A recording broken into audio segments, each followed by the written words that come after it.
STA TV Media Syiar Islam. Bismillahirrahmanirrahim. Assalamualaikum warahmatullahi wabarakatuh. Waalaikumsalam warahmatullahi wabarakatuh. Alhamdulillah wassalatu wassalamu ala Rasulillah wa ala alihi wa sahbihi wa sallama tasliman katsira, amma ba'd. Falhamdulillah, puji dan syukur senantiasa kita panjatkan kehadirat Allah Jalla wa Ala yang telah berfirman, wa in ta'uddu ni'matallahi la tuhsuha innal insana lazalumun kafar. Dan kalaulah kalian ingin menghitung-hitung akan nikmat Allah atas kalian, la tuhsuha, niscaya kalian tidak akan mampu menghitungnya. Innal insana lazalumun kafar, sesungguhnya manusia itu pelaku kezaliman dan kekufuran. Sungguh nikmat dan sungguh indah tatkala kita saling berjumpa atau saling berpisah di majelis ilmu agama. Kita memohon kepada Allah Jalla wa Ala bi asma'ihil husna wa sifatihil ula wa bismihil a'zam alladhi idza su'ila bihi ajab, sebagaimana ia telah mempertemukan kita di majelis ilmu agama yang online ini agar kembali mempertemukan kita di majelis ilmu agama yang offline dengan kondisi iman dan amal saleh yang lebih sempurna, dan di dalam syurganya pada hari kiamat kelak ma'an nabiyyin was-siddiqin wasyuhada'i was-salihin wa hasuna ulaika rafiqa.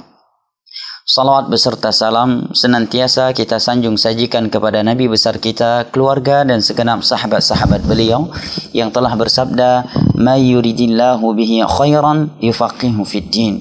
Barang siapa yang Allah inginkan kebaikan untuknya, niscaya Allah akan fahamkan ia tentang agamanya. Ikhwanil kiram wa akhwati al-karimat, ibu bapak, saudara dan saudari yang Tuhan cintai dan hormati, rahimani Allah wa iyyakum wa baraka fikum. Pada sore hari ini walillahil hamd kita dapat kembali melanjutkan kajian kita kitab Al-Arba'un Al-Jiyad fi Tarbiyatil Aulad, 40 hadis sahih seputar metode petunjuk Nabi SAW tentang tarbiyah anak-anak. Dan walillahil hamd, sebagaimana biasanya pada sore hari ini ana kembali ditemani oleh akhuna Abu Talhah. Maka insyaallah ta'ala kita akan saling sharing kembali dengan mengkaji kitab ini, dan jika ada hal-hal yang ingin disampaikan, kritikan, masukan ataukah yang lainnya, maka dapat disampaikan di akhir kajian. Baik, berikut ini adalah hadis yang ke-17. An Abdullah bin Abbas radhiyallahu anhuma anin Nabiy sallallahu alaihi wasallam laqiya rakban birrawha faqala man alqawm qalu almuslimun faqalu man ant qala Rasulullah فرفعت إليه امرأة صبية فقالت ألي هذا حج قال نعم ولك أجر رواه مسلم. Dari Abdullah bin Abbas radhiyallahu anhuma, dari Nabi SAW bahwa beliau pernah menjumpai beberapa orang yang berkendaraan menunggangi tunggangan di sebuah tempat yang bernama Rawha. Nabi pun bertanya, manil qaum? Ya, nya bahasa tanya wajah, urang tanya wajah, ngantonyo. Ya, manil qaum, dengan siapa ini? Ya, maksudnya jumlah yang banyak. Kalau yang kita jumpai satu orang dan kita tidak kenal, ya manil akh, ya manil rajul, manil qaum, siapa yang saya jumpai ini? Mereka pun menjawab, al muslimun, kami ini kaum muslimin. Nah, faqalu, kemudian mereka pun bertanya, man ant, siapakah engkau? Subhanallah, mereka kaum muslimin, tetapi karena mungkin sebelumnya mereka belum pernah melihat Nabi SAW, mereka pun kembali bertanya, man ant, siapakah engkau? Aduhai bahagianya mereka tatkala Nabi SAW menjawab, Rasulullah, aku adalah Rasulullah SAW. Begitu mereka tahu bahwa yang mereka jumpai ini adalah Rasulullah SAW, atau yang berjumpa dengan mereka ini adalah Rasulullah SAW, mereka pun bahagia, gembira, sehingga ada seorang wanita mengangkat bayi dari gendongannya kemudian bertanya kepada Nabi SAW, ali hadza hajj, wahai Rasulullah, apakah anak kecilku ini akan mendapatkan pahala haji apabila aku sertakan ia dalam pelaksanaan ibadah haji? Nabi pun menjawab, na'am, iya. Ya, na'am adalah harfu al-iqrar, huruf yang digunakan untuk mengikrarkan, membenarkan yang sebelumnya. Artinya, jika saya berkata kepada seseorang, hal tasyrabul qahwah, apakah engkau minum kopi? Dengan dia menjawab na'am, walaupun tanpa melanjutkan lagi dengan ucapan na'am asyrabul qahwah, dan kalimat na'am sudah menunjukkan dia membenarkan apa yang saya katakan. Na'am, benar, artinya ia akan mendapatkan pahala haji yang ia lakukan walaupun dia belum balik dan belum berkewajiban haji. Walaki ajr, dan engkau sebagai ibunya yang telah menyertakan ia ke dalam pelaksanaan ibadah haji ini juga akan mendapatkan pahala haji. Hadis ini riwayat Al-Imam Muslim pada nomor, di sini disebutkan nomornya oleh penulis 1336. Baik, ibu, bapak, saudara dan saudari yang Tuhan cintai dan hormati, rahimani Allah wa iyyakum wa baraka fikum. Sungguh banyak pelajaran yang dapat kita petik dari hadis Nabi sallallahu alaihi wasallam ini. Akan tetapi karena kita sedang di pembahasan tarbiyatul aulad, tarbiyah anak-anak, maka kita akan lebih fokus kepada faedah-faedah yang berkaitan dengan tarbiyatul aulad. Di antara fawaid yang dapat kita petik dari hadis ini, kata penulis, adalah masyru'iyatul haji bis-sibyan.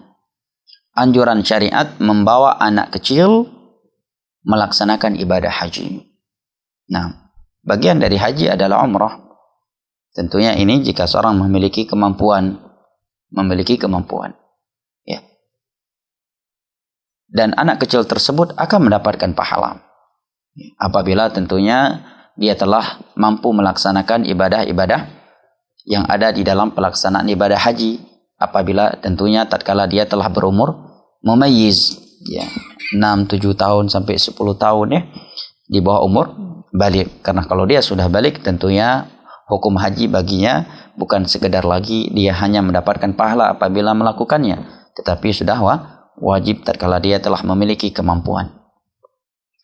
Ya, dan tentunya momen yang sangat indah, ya, tatkala seorang berkumpul dengan istri, anak-anaknya, beribadah kepada Allah Jalla wa'ala di atas permukaan bumi yang paling suci, Makkah Al-Mukarramah, ya. Mereka berkumpul, saling mengangkat kedua tangan mereka, berdoa kepada Allah Jalla wa'ala di tanah yang paling suci tersebut, berada di sebuah rumah yang dinamakan sebagai Baitullah. Semua masjid adalah Baitullah, tapi khusus Ka'bah Allah sebutkan penyebutan khusus, ya, sebagai Baitullah. Masya Allah, sungguh indahnya tatkala kita tawaf bareng bersama dengan anak istri kita, ditambah lagi dengan cucu-cucu. Ya, ini momen yang tak bisa dibayar dengan dunia beserta isinya. Di saat sebagian manusia di masa sekarang, mereka mengeluarkan harta dan menghabiskan waktu mereka untuk melakukan perbuatan-perbuatan yang sia-sia secara seksama dengan anggota keluarga mereka. Di sana ada yang traveling, dia keluar negeri, ke negeri-negeri kafir, ya, dengan keluarga besarnya, dengan anak cucunya, ya. Sebagian mereka ayadzan billah, bahkan lebih buruk dari itu, berpergian ke tempat-tempat maksiat. Ya. Tujuannya adalah untuk hiburan. Ya. Katanya, kenapa kita katakan katanya? Karena seorang mukmin itu tidak akan pernah terhibur dan tidak akan pernah damai hatinya dengan maksiat kepada Allah. Ya. Justru maksiat itu hanya melahirkan kegelisahan, kecemasan, dan ketidaknyamanan yang berkelanjutan hingga dia bertobat dan kembali mendekatkan dirinya kepada Allah Jalla wa'ala. Sebagian orang, ya, pergi ke tempat karaoke yang disebut dengan karaoke family, ya, karaoke keluarga, ya, Abu Talha bersama istrinya, bersama anak-anaknya, ya, bersama cucu-cucunya, ya. Dengan itu mereka, ya, merasa telah menghibur keluarga mereka, ya, dan itu adalah momen-momen indah bagi mereka, ya. Maka merupakan anugerah yang sangat mahal dari Allah Jalla wa'ala tatkala Allah Jalla wa'ala memberikan kemudahan dan taufiknya kepada Anda membawa keluarga Anda ke tempat yang paling suci di muka bumi ini. Anda bersama istri, anak-anak, cucu, menantu, ya, bahkan keluarga besar, sama-sama beribadah kepada Allah Jalla wa'ala di sebuah masjid yang salat di dalamnya dilipat gandakan 100.000 kali lipat ketimbang salat di tempat yang lainnya, Masjidil Haram.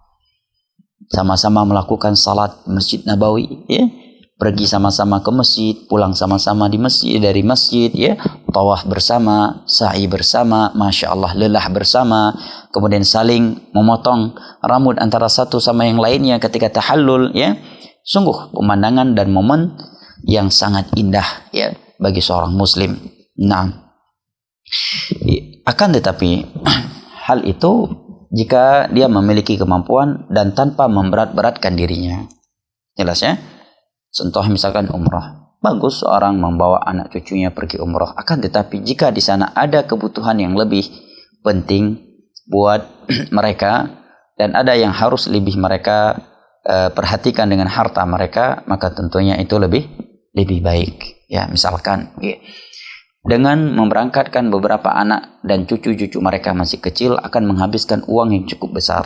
Sementara jumlah uang yang mereka habiskan tersebut dapat mereka gunakan untuk membeli rumah untuk salah satu anak mereka yang sudah membutuhkan rumah. Ya. Atau menjadikannya sebagai mahar untuk salah satu anak mereka yang sudah harus nikah. Maka tentunya ini lebih diutamakan. Oleh karena para ulama ada yang menulis pembahasan al-afdhaliyah, fiqhul afdhaliyah fil ibadah. Fikih prioritas di dalam ibadah. Ya. Di mana fardhu ain lebih diutamakan daripada fardhu kifayah. Ibadah yang wajib hendaknya lebih diutamakan daripada ibadah yang sunnah, ya. Ibadah yang waktunya, ya, lebih sedikit, ya, sempit lebih dikedepankan daripada ibadah yang waktunya panjang, ya, dan seterusnya. Faedah kedua yang dapat dipetik dari hadis Abdullah bin Abbas radhiyallahu anhu di atas adalah al-hajju bis-sibyan fihi ajr liman hajja bihim. Membawa anak kecil melakukan ibadah haji akan mendapatkan pahala bagi orang yang membawa mereka haji. Nah, ibadah haji yang mereka lakukan, mereka mendapatkannya, dan yang membawa mereka pun akan memperoleh pahalanya. Tentunya apabila anak kecil yang mereka bawa tersebut sudah dapat melakukan melaksanakan rukun dan wajibat haji atau umrah. Nah, adapun jika mereka masih anak kecil, belum memahami apa-apa, belum mampu, belum tahu ibadah haji, umrah, bahkan salat pun belum tahu, maka tentunya mereka tidak akan mendapatkan pahala haji atau umrah karena hakikatnya mereka tidak melakukannya. Baik, faedah yang ketiga dari hadis di atas kata penulis adalah istihbabu isyraki sigari ahyanan fil a'mali salihati allati tunasibuhum wa la tashuqu alaihim liyanalu al-ajr. Anjuran petunjuk Nabi SAW agar kita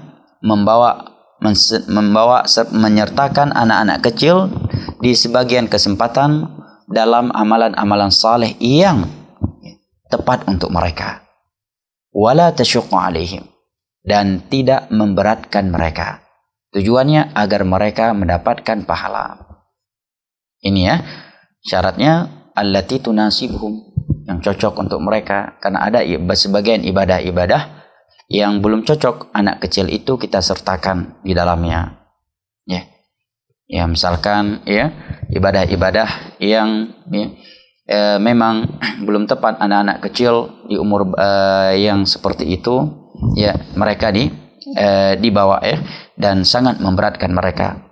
Nah, misalkan ya kita akan melakukan sholat qiyamul lail dari jam 1 malam sampai subuh, sementara dia masih anak kecil, ini tentunya akan memberatkan, ya.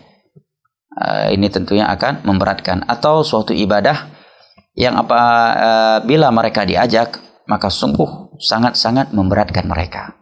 Mereka masih kecil, ya, fisik mereka belum kuat, ya, dan itu akan sangat memberatkan mereka, maka tidak dianjurkan. Karena dalam Islam, jangankan anak kecil, orang besar saja tidak dibebani kecuali dengan sesuatu dengan sesuai dengan kemampuannya. Allah berfirman, fattaqullaha mastata'tum. Ya. La yukallifullahu nafsan illa usaha. Dan Nabi kita sallallahu alaihi wasallam diperintahkan oleh Allah untuk menyatakan, wa ma ana minal mutakallifin, dan sungguh aku bukanlah orang-orang yang memberat-beratkan dirinya. Faedah keempat yang dapat dipetik dari hadis di atas adalah isyrakus sibyan fi ta'ah fihi ta'widun lahum 'alaiha. Membawa atau menyertakan anak-anak kecil dalam ketaatan itu akan membiasakan mereka dengan ketaatan. Ya. Sebagaimana yang telah kita lewati pada hadis Amr bin Shu'aib an Abi an Jaddih sebelumnya tentang perintah Nabi sallallahu alaihi wasallam, muru audadakum bis-shalah wa hum abna'u sab'i sinin. Perintahkanlah anak-anak kalian salat tatkala mereka telah berumur 7 tahun, ya, dan pukullah mereka jika mereka tidak salat apabila mereka telah berumur 10 tahun. Ya. Ini semuanya untuk membiasakan mereka dengan ketaatan. Walaupun ya ibadah tersebut belum wajib atas mereka, seperti haji, seperti umrah, ya, belum wajib bagi mereka. Namun dengan mereka disertakan dalam ibadah tersebut di sebagian kesempatan, di sebagian waktu, itu akan membiasakan mereka dengannya, sehingga ketika mereka sudah dewasa, dengan mudah dan dengan hati yang penuh cinta dan senang mereka melakukan ibadah tersebut. Ya, seperti yang dikatakan sebagian ulama salaf, al-waladu kal waraqatil bayda. Anak kecil itu seperti kertas kecil, taktubu fiha ma tasha. Engkau mampu menulis di atasnya warna apa saja. Dan demikianlah petunjuk Nabi kita sallallahu alaihi wasallam di dalam dunia tarbiyah. Berbeda halnya dengan metode orang barat di dalam mendidik. Mereka memiliki sudut pandang yang berbeda dengan kaum muslimin. Kenapa? Karena memang landasan kaum muslimin di dalam beragama dan terkhusus dalam hal ini dalam mentarbiyah anak-anak mereka adalah Al-Quranul Karim dan hadis-hadis Nabi sallallahu alaihi wasallam dengan pemahaman para sahabat Nabi sallallahu alaihi wasallam yang dibangun di atas nilai-nilai rahmat. Nah, bukan seperti orang-orang Eropa, orang-orang barat yang menjadikan perasaan, pengalaman, ya, atau ya praduga mereka sebagai landasan di dalam dunia tarbiyah. Dan banyak contoh lainnya yang menunjukkan kepada kita bahwa Nabi sallallahu alaihi wasallam mendidik anak-anaknya dan anak para sahabat serta menganjurkan kaum muslimin agar membiasakan anak-anak mereka dengan ibadah di masa dini. Ya, seperti hadis Amr bin Shu'aib an Abi an Jaddihi di atas tadi, ya, perintah Nabi agar kita memerintahkan anak-anak kita melakukan salat dan tatkala mereka telah berumur 7 tahun walaupun salat itu belum wajib, ya. Dan juga hadis yang diriwayatkan oleh Al-Imam Al-Bukhari dan Muslim ketika Hasan mendapati 1 biji kurma, beliau pun langsung memasukkannya ke dalam mulutnya. Di saat itu Hasan masih anak kecil, masih bayi, ya, masih bayi atau di atas umur bayi, ya, sabi, ya, belum mumayyiz, ya. Maka Nabi pun langsung mengeluarkan biji kurma tersebut dari mulutnya. Kemudian Nabi berkata, kakhin ama alimta anna ahlu Muhammadin la na'kulu sadaqah. Tidakkah engkau tahu kita ini ahlul bait, kita keluarga yang tidak boleh makan sedekah? Padahal cuma 1 biji kurma. Andai kata Hasan memakannya, Hasan tidak berdosa, belum balik, ya, belum mumayyiz, masih anak kecil, ya. Dan Nabi pun menyampaikan kepadanya layaknya kepada orang yang sudah dewasa. Nabi mendidik, ya, anak cucu-cucunya serta para sahabat Nabi sallallahu alaihi wasallam untuk memiliki sifat wara, ya, kepada Allah Jalla wa Ala.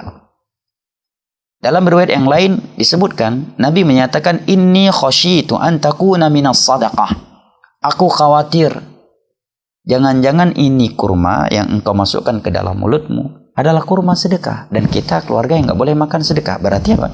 Berarti belum dipastikan itu kurma sedekah. Namun indikasi menunjukkan, ya, sangat besar kemungkinan itu adalah kurma sedekah. Dengan itu saja Nabi sudah mengeluarkan biji kurma tersebut dari mulut cucunya, apalagi jika itu adalah makanan durian yang sudah atau makanan barang yang sudah dipastikan 100% itu hal yang haram. Nabi mendidik cucunya yang masih kecil, yang belum baligh, belum mumayyiz, masih sabi, untuk memiliki sifat wara. Oleh karena kita melihat para sahabat Nabi SAW itu memiliki sifat wara yang sangat sempurna. Apa itu wara? Wara itu definisinya kata Syekhul Islam Ibnu Taimiyah rahimahullahu taala adalah tarku ma yukhsha dararuhu fil akhirah. Meninggalkan sesuatu yang dikhawatirkan akan membahayakan agamanya atau akhiratnya. Hanya sekedar khawatir ini akan membahayakan nilai-nilai agamanya, dia akan meninggalkan. Ini wara namanya. Nah, adapun zuhud definisinya adalah tarku ma la yanfa'u fil akhirah. Meninggalkan sesuatu yang tidak bermanfaat untuk akhirat. Nah, berbeda dengan kita dan sebagian kaum muslimin hari ini. Jangankan mendidik anaknya untuk memiliki sifat wara, justru mereka mengajarkan anaknya untuk bermudah-mudahan dengan hal yang syubhat, bahkan bermudah-mudahan dengan hal yang haram. Allahul musta'an. Anaknya memetik buah-buahan dari pohon tetangga, dibiarin, setelah dipetik dibilang lagi, jangan ribut-ribut nak, kita belum izin nih, ya udahlah, mereka juga nggak tahu, udah makannya di dalam aja ya, jangan sampai ketahuan. Allahul musta'an. Diajarin mencuri. Mestinya begitu anaknya diketahui melakukan hal tersebut, langsung dia tegur, nak, minta izin dulu nak. Datangi tetangga, bilang tadi tak sengaja mengambil atau terpetik atau tak sengaja membuat buah mangganya jatuh, kembalikan. Kalau mereka mengizinkan kamu mengambilnya, baru kamu ambil. Dengan itu anak sudah terbiasa di masa kecilnya meninggalkan sesuatu yang syubhat, maka lebih dari itu dia akan lebih mudah meninggalkan sesuatu yang haram. Demikian pula hadis yang diriwayatkan oleh Al-Imam Al-Bukhari, di mana Nabi SAW ketika makan bersama sahabat yang mulia Umar ibnu Abi Salamah yang masih kecil, dan kita tahu Umar ibnu Abi Salamah adalah anak tirinya Nabi SAW. Beliau pernah makan senampan dengan anak tirinya tersebut, Umar ibnu Abi Salamah, yang masih kecil saat itu, yang belum baligh. Tatkala beliau makan bersama Nabi, tangan beliau suka ke sana dan kemari. Maka Nabi pun berkata kepadanya, ya ghulam, samillah wa kul biyaminik wa kul mimma yalik, wahai anakku, makanlah dengan menyebut nama Allah. Samillah, sebutkan nama Allah, bismillah. Dalam riwayat yang lain disebutkan dengan lafaz yang jelas, qul bismillah, ucapkan bismillah. Makanlah dengan tangan kananmu dan makanlah yang terdekat darimu. Nabi mendidik dengan nilai-nilai rahmat, tidak mencaci, tidak menghardik, atau dengan meninggalkan anak tirinya ini. Beliau makan senampan dengan anak tirinya, kemudian ketika anak tirinya menyelisihi nilai-nilai adab makan, Nabi membimbingnya dengan penuh rahmat dan kasih sayang. Wahai anak kecil, ya ghulam. Nabi tidak berteriak, kamu ini makannya kenapa begini? Tetapi Nabi memanggilnya dengan panggilan rahmat, panggilan yang menunjukkan kasih sayang Nabi kepadanya dan menunjukkan bahwa Nabi memperlakukannya sebagai anaknya sendiri. Ya ghulam, wahai anakku, ucapkan bismillah, makanlah dengan tangan kananmu dan makanlah yang lebih dekat denganmu terlebih dahulu. Namun para ulama menerangkan maksud lebih dekat dengan tanganmu terlebih dahulu di sini apabila memang lauk di tempat dia dengan yang lain sama. Adapun jika tempatnya sudah dipisah-pisah seperti di hidangan, di sini udang, di sana ditaruh ikan bakar, tidak mengapa dia ngambil dulu yang di sana, kata para ulama. Seperti yang dijelaskan oleh para ulama yang mensyarah hadis ini, di antara Syekh Shalih Al-Utsaimin dalam kitab beliau Al-Adabul Asyarah. Dari tarbiyah Nabi SAW tersebut, kita dapat memetik pelajaran bahwa anak kecil itu perlu dibiasakan dengan kebaikan dan meninggalkan kejelekan di masa kecilnya. Contoh lainnya adalah praktek para sahabat Nabi. Abdullah bin Abbas radhiyallahu anhu punya murid yang bernama Ikrimah. Ikrimah ini termasuk murid Abdullah bin Abbas yang sangat cerdas dan terkhusus dalam ilmu tafsir dan menjadi rujukan ulama tafsir. Ya, setiap kali kita membaca kitab tafsir, maka tidak akan terluput nama Ikrimah dalam kitab-kitab tafsir yang ditulis oleh para ulama tersebut. Disebutkan bahwa beliau dulu itu pernah diikat kakinya dengan karet, dengan tali kecil oleh Abdullah bin Abbas untuk menghafal Al-Quran dan hadis. Ya, kalau belum hafal nggak dilepaskan. Tentunya ini dengan cara yang tidak menyiksa, ya hanya untuk menghilangkan ngantuk atau untuk membuat dia semakin semangat, seperti guru-guru kita zaman dulu suruh berdiri sebelah kaki. Pernah nggak betul lah? Berdiri sebelah kaki, baca ayatnya, ulangi sebanyak 10 kali. Kalau udah hafal, baru biasa anak-anak yang tadinya malas, yang tadi pura-pura bodoh, nggak kuat hafalan saya Ustaz, saya memang lemah hafalannya, pasti begitu, langsung cepat hafalannya. Maka dengan itu diketahui bahwa selama ini dia bukan nggak mampu ngafal, tapi memang kurang semangat. Ya, tidak mengapa hal itu dilakukan. Ya, tentunya itu karena nilai-nilai rahmat dan karena kedekatannya seorang guru dengan muridnya. Tatkala seorang guru memiliki kedekatan dengan muridnya seperti seorang ayah dengan anaknya, dia mendidik mereka dengan nilai-nilai rahmat. Kemudian di suatu saat dia mendidik mereka dengan suatu sikap yang tegas, maka si anak tidak akan berburuk sangka, tidak akan menyikapinya dengan kebencian. Kenapa? Karena dia tahu itu semua demi kebaikannya, karena dia telah melihat gurunya itu adalah seorang yang mendidiknya dengan nilai-nilai rahmat, layaknya seorang ayah dengan anak kandungnya sendiri. Nah, kemudian faedah kelima yang dapat dipetik dari hadis di atas adalah isyraqul murabbi lil mutarabbi fil ibadati yuqayyad bima lam yushawwish aw yu'dhi man haulah.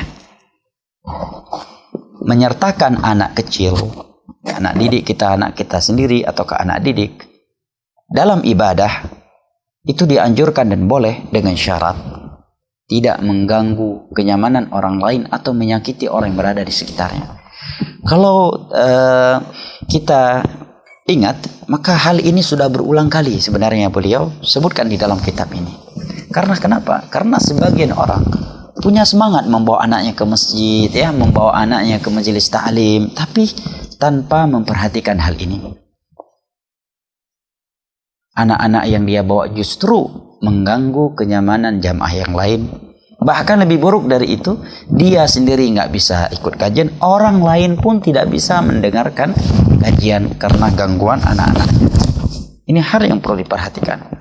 Bahkan sebagian orang, dan ini anak lihat sendiri, anaknya lari-lari di masjid, membawa makanan dan minuman sehingga mengotori masjid. Dia melihat dan membiarkan begitu saja. Ini keliru. Ini keliru. Ini keliru. Tidak boleh demikian. Jika dia menyertakan anaknya ke tempat ibadah yang umum, hendaknya tidak mengganggu orang lain, dan tidak menyakiti mereka. Nah, seperti salat, seperti pergi ke kajian atau tempat-tempat ibadah yang lain. Nah, yang ke-8 atau yang berikutnya adalah la yukallaf al-murabbi al-mutarabbi illa biqadri taqatihi wa tahammulihi wa la yukallifhu fawqa taqatihi. Seorang pendidik tidak boleh membebankan anak didiknya, apakah itu anak kandungnya ataukah anak didiknya, suatu pembebanan yang di luar kemampuannya. Kalau dia ingin membebankan mereka untuk melakukan suatu ibadah, apalagi yang bukan ibadah, maka hendaknya hal tersebut sesuatu yang mereka mampu melakukannya. Itu diketahui karena kondisi fisik, dan umur mereka. Kalau sesuatu tersebut sangat memberatkan mereka, walaupun mereka mampu melakukannya, maka itu tidak boleh dilakukan. Karena agama kita ini dibangun di atas nilai-nilai rahmat, dibangun di atas pemudahan. Di dalam Al-Baqarah ayat 286 Allah Jalla wa Ala berfirman, la yukallifullahu nafsan illa wus'aha. Allah tidak membebani suatu jiwa kecuali sesuai dengan kemampuannya. Di dalam hadis yang diriwayatkan oleh Al-Imam Al-Bukhari dan Muslim dari Abu Dzar radhiyallahu anhu, Nabi sallallahu alaihi wasallam bersabda kepada para sahabatnya terkait al-khadam, para pembantu atau mohon maaf dengan sebutan asisten rumah tangga. Nabi berkata kepada para majikan, para sahabatnya, la wala tukallifuhum ma yaghlibuhum. Jangan kalian membebankan asisten rumah tangga kalian sesuatu yang akan mengalahkan mereka. Maksudnya memberatkan mereka. Yang namanya pembantu, kalau udah disuruh sama majikan ya pasti mau, ya kan? Ya. Tapi lihatlah berapa gaji yang kita berikan, ya, dan berapa beban yang kita berikan kepada mereka. Ya, misalkan dengan gaji UMR suatu daerah, ya, ada beberapa pekerjaan itu tidak layak diperintahkan mereka untuk melakukannya dengan gaji yang seperti itu.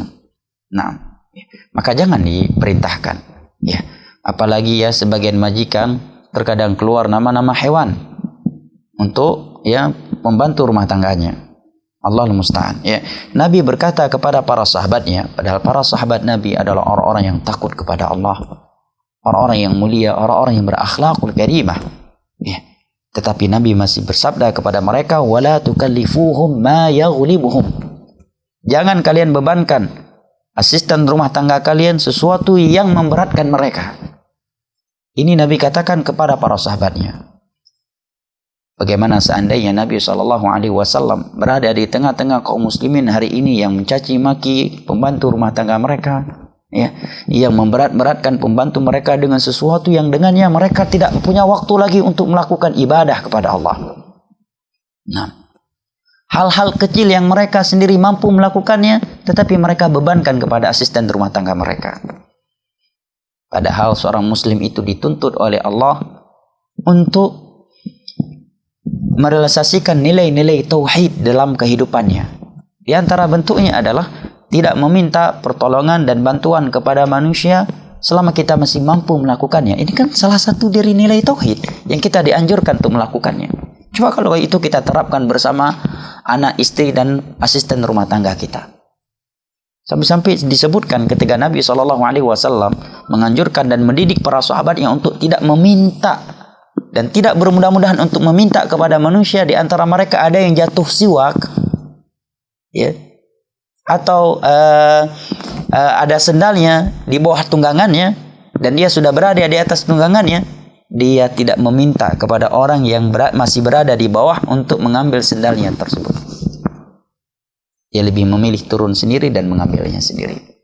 Ini nilai-nilai tauhid yang seperti ini jika kita terapkan di dalam rumah kita luar biasa.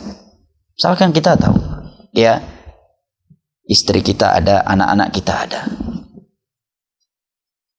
Bisa aja kita perintahkan mereka, tolong ambilkan ini, tolong ambilkan itu. Tetapi selama kita masih mampu melakukannya, kenapa tidak kita lakukan sendiri? Ada piring kotor, kita mampu mencucinya, kita langsung mencucinya.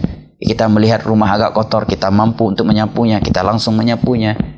Kita melihat, ya, nasi bisa kita ambil sendiri, nggak harus, ya, berteriak-teriak manggil istri, ya, kita langsung mengambilnya sendiri, ya, dengan niat untuk menjaga nilai-nilai atau menyempurnakan nilai-nilai tauhid. Ini kan masya Allah, ya, kalau kita terapkan seperti para sahabat Nabi tatkala Nabi mendidik mereka untuk tidak bermudah-mudahan meminta kepada manusia, maka tali sendal atau sendal yang berada di bawah tunggangan mereka tatkala mereka sudah berada di atas tunggangan mereka, itu tidak mereka minta kepada orang lain. Kalau hal-hal yang seperti ini kita terapkan, sungguh, ya, kehidupan rumah tangga kita atau persahabatan kita itu berada di atas nilai-nilai rahmat. Kemudian Nabi menyatakan, fa'in kallaftumuhum fa'inuhum. Apabila kalian memberikan pekerjaan kepada asisten rumah tangga kalian, fa'inuhum, maka bantu mereka. Jangan egois, jangan gengsi, ya. Karena merasa dirinya telah memberikan gaji di atas UMR kepada asisten rumah tangganya, dia seorang pejabat, ya, gengsi membantu pembantunya, ya, Allahul musta'an, ya. Nabi SAW terkadang beliau yang memboncengi para sahabatnya. Ya. Terkadang beliau yang melakukan pekerjaan-pekerjaan yang mestinya itu dikerjakan oleh pembantunya. Sampai-sampai Anas bin Malik radhiyallahu anhu menyatakan, "Khadamtu Rasulullah sallallahu alaihi wasallam 10 sinin. Ma sami'tu minhu qat lima fa'altu lima fa'alta wa lima lam af'al lima la taf'al." 10 tahun lamanya aku menjadi pembantu Rasulullah sallallahu alaihi wasallam. Tetapi aku belum pernah mendengar beliau berkata kepadaku terhadap sesuatu yang telah aku lakukan, "Kenapa kamu melakukan ini?" Dan aku belum pernah mendengar dari mulut beliau ucapan, "Kenapa engkau tidak melakukan ini?" tatkala aku belum melakukannya. Hadits Bukhari Muslim. Nah, ini terhadap pembantu yang kita gaji mereka. Maka seorang pendidik hendaknya tidak membebankan anak didiknya, apakah itu anak kandungnya sendiri ataukah anak didiknya, sesuatu yang di luar kemampuan mereka, sesuatu yang tidak memberatkan mereka. Dan di antara ulama ada yang membawakan hadis Nabi berikut ini dalam hal ini, yaitu hadis yang diriwayatkan oleh Al-Imam Al-Bukhari. Nabi SAW berdoa kepada Allah, "Allahumma man waliya min amri ummati syai'an fasyaqa alaihim fashquq alaih." Ya Allah, barang siapa yang mengurus urusan umatku, kalimat umat di sini mencakup anak didik dan anak kandung kita sendiri. Ini hadis teguran buat pemimpin negara, pimpinan suatu perusahaan, seorang ayah, seorang ibu, seorang ustadz, seorang ustadzah. Ya Allah, barang siapa yang mengurusi urusan umatku, kemudian dia memberat-beratkan mereka. Ini para ulama bahkan ada yang membuat hadis ini untuk guru-guru yang memberikan soal-soal yang menyulitkan para muridnya untuk menjawabnya. Fashquq alaihi. Jika ia memberat-beratkan mereka, menyulit-nyulitkan mereka, maka sulitkan urusannya ya Allah. Ini doa Nabi. Dan doa Nabi mustajab. Ya. Wa man waliya min amri ummatin syai'an farafaqa bihi farfuq bih. Ya. Dan barang siapa yang mengurusi urusan umatku dan dia bersikap lemah lembut terhadap mereka, memudahkan urusan mereka, berkasih sayang dengan mereka, maka berikanlah kasih sayang, kelemah lembutan, atau mudahkanlah segala urusannya. Dan ini kita lihat dari para ulama kita ya. Ketika sebagian murid minta izin kepada mereka untuk pergi ke suatu tempat, mereka memberikan izin kepadanya, yang terkadang kita sampai berkata di dalam hati kita, ini anak udah terlalu sering minta izin ke syekh. Tapi dengan itu seorang nanti akan tertegur. Ketika dia sudah besar, bahkan ketika dia menjadi dai, akan mengenang betapa mulia, betapa sabarnya syekh dahulu dengan kita. Nah, karena orang yang tidak beradab, tidak kita berikan izin pun tetap aja dia akan loncat pagar. Nah, dan pendidikan dalam dakwah sunnah ini adalah pendidikan di atas ilmu, di atas rahmat, dan pendidikan yang menciptakan kesadaran dari hati mereka. Kita tidak mau punya murid yang hanya semangat beribadah kepada Allah atau bersikap dewasa hanya ketika mereka berada di ma'had karena takut kepada ustadz, ustadzah atau pengurus ma'had. Kita tidak ingin punya murid yang seperti itu. Kita ingin mendidik murid-murid mereka kita sebagaimana di pondok mereka semangat melakukan ibadah yang wajib, ibadah yang sunnah, berakhlakul karimah, menjaga kebersihan, hidup penuh disiplin. Demikian pula ketika mereka pulang ke rumah mereka, ketika mereka berada di tengah-tengah masyarakat, tatkala mereka telah menikah, telah punya anak, dan tatkala mereka sudah menjadi dai. Itu yang kita inginkan. Nah, kemudian saya kira cukup dengan beberapa faedah ini dari hadis Abdullah bin Abbas yang kita bahas hari ini. Sisa waktu yang masih ada, saya persilahkan jika ada kritikan, masukan, ataukah yang lainnya yang ingin disampaikan. Barakallahu fikum. Iya. Kaum muslimin, sahabat pendengar radio Syiar Aceh 96,1 FM dan pemirsa STAJP di mana saja berada. Sebelum kita akhiri pertemuan kita di sore hari ini, bagi Anda yang ingin bertanya, silakan kirimkan pertanyaan ke 0852 0812-1414-2314 baik melalui SMS ataupun WhatsApp di nomor 0852-1414-2314. Ustaz, sudah ada masuk pertanyaan. Nah, silakan. Ya. Alhamdulillah. Pertanyaan dari hamba Allah di Tangerang, Ustaz. Masya Allah. Assalamualaikum warahmatullahi wabarakatuh. Waalaikumsalam warahmatullahi wabarakatuh. Saya izin mau bertanya, Ustadz, saya selalu merasakan mengeluarkan air madhi dengan tanpa sengaja, bahkan ketika sholat juga saya sering. Bagaimana hukum sholat saya jika merasakan keluar air madhi? Apakah saya harus mengulanginya? Mohon solusinya, Ustadz. Baik, terkait madhi ya, telah datang hadis ini diriwayatkan oleh Al-Imam Al-Bukhari dan Muslim dari Ali bin Abi Thalib radhiyallahu anhu. Beliau menyatakan, kuntu rajulan madza'an fastahyaitu an as'ala Rasulullah sallallahu alaihi wasallam limakani ibnatihi minni fa'amartu al-miqdad fasa'ala Rasulullah sallallahu alaihi wasallam faqala yandah farjak wa tawaddaq, wa fi riwayat yaghsil dzakarah wa yatawaddah. Aku dahulu adalah lelaki yang sering madza'an, sering keluar madhi. Maka sering keluar madhi itu bukan aib ya. Ya, terkadang madhi itu keluar ya bukan hanya karena seorang sedang memikirkan hal-hal yang membangkitkan syahwatnya, tetapi karena kelebihan atau kesempurnaan syahwatnya. Ali bin Abi Thalib menyatakan, dulu aku di masa Nabi adalah lelaki yang sering sekali keluar madhi. Aku ingin bertanya kepada Nabi, tetapi aku malu karena aku adalah menantunya. Putrinya adalah istriku. Aku pun memerintahkan Miqdad, budak beliau, untuk menanyakannya kepada Nabi SAW. Ia pun menanyakannya, maka Nabi menyatakan cukup dia percik kemaluannya, ya, kemudian dia berwudu. Sebagai riwayat yang lain, dia mencuci. Maka dalam hal ini dikumpulkan riwayat ini, kata para ulama, boleh dicuci dan boleh dipercik, ya. Nah, apa beda percik dengan cuci? Cuci dengan menyeramkan air ya. Percik adalah sisa air yang ada di jari jemaah yang dengan dipercikkan ke tempat tersebut. Kemudian dia berwudu. Jika memang dipastikan air madhi telah keluar, maka madhi membatalkan wudu. Ya. Dan tidak boleh karena was-was ya. Karena tadi sepertinya saya merasakan. Ya, kalau was-was harus merasakan, tidak boleh seorang membatalkan salatnya karena suatu pembatal wudu yang belum dipastikan terjadinya. Nah, barakallahu fiik. Nah. Demikian pertanyaan yang dari Tangerang tadi, jawabannya mudah-mudahan bisa dipahami. Pertanyaan selanjutnya, Ustaz, ini dari hamba Allah. Assalamualaikum warahmatullahi wabarakatuh. Waalaikumsalam warahmatullahi wabarakatuh. Ahlan wa sahlan. Ustaz, apakah anak tiri sama haknya dalam pembagian warisan dengan anak kandung, Ustaz? Nah, tidak. Anak tiri tidak mendapatkan jatah sedikit pun dalam ilmu warisan. Karena di antara syarat mendapatkan warisan adalah nasab. Nah, barakallahu fiikum, wallahu a'lam. Wal ilmu indallah. Demikian, Ustaz. Sepertinya ada yang masuk lagi. Baik, barakallahu fiik. Pertanyaan selanjutnya, Ustaz.